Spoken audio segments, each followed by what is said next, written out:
हमारे देश में किसी पेयर की मैरिज होने के बाद वो अक्सर अपनी प्रॉपर्टी शेयर करने की बात करते हैं, लेकिन अगर किसी वजह से दोनों का डिवोर्स हो जाता है तो महिला के सामने सबसे बड़ा चैलेंज आता है कि उसको अपने हस्बैंड की प्रॉपर्टी में शेयर मिलेगा या नहीं। कई केसेस में प्रॉपर्टी का बंटवारा मुश्किल हो सकता है, जिसमें महिलाओं को ज्यादा प्रॉब्लम्स फेस करनी पड़ती है। आज हम अपनी रिपोर्ट में बताएंगे कि डिवोर्स के बाद हस्बैंड की प्रॉपर्टी में महिलाओं का राइट्स किस बेस पर अलग हो सकता है। हेलो नमस्ते, वेलकम। मैं हूं सुनैना सिंह और आप देख रहे हैं रियलिटी एंड रिपोर्ट्स 24/7। दरअसल जब कोई पेयर डिवोर्स फाइनल करता है तो पर्सनल लॉ स्पेशलिस्ट के अकॉर्डिंगली हिंदू मैरिज एक्ट 1955 के तहत कोई भी विवाह तब तक रद्द नहीं माना जाता जब तक कि पति और पत्नी तलाक के लिए दायर किसी कानूनी रूप से अलग नहीं हो जाते। ऐसे में अगर प्रॉपर्टी पति के नाम है तो पहली पत्नी प्रॉपर्टी में अपना हक नहीं जता सकती है। हालांकि जब तक वो दूसरी शादी नहीं कर लेती तब तक उस पति की लाइफस्टाइल के बराबर अपनी आजीविका के लिए भरण पोषण का दावा करने का अधिकार रखती है।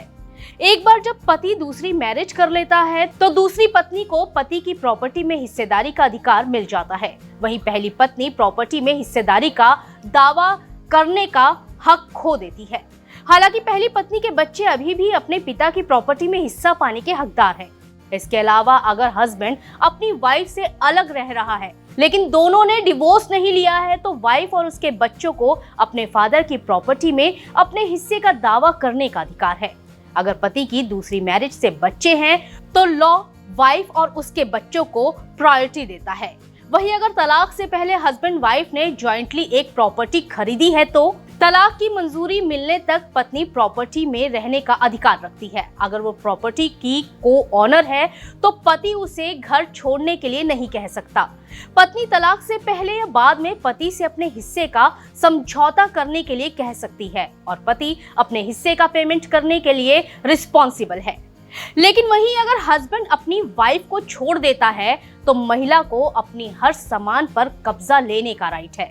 ऐसे में वो अपनी प्रॉपर्टी की सिंगल ओनर बन जाती है, जिसमें उसकी ज्वेलरी, बीमा पॉलिसी, बॉन्ड और फिक्स डिपॉजिट समेत दूसरी प्रॉपर्टीज शामिल हैं।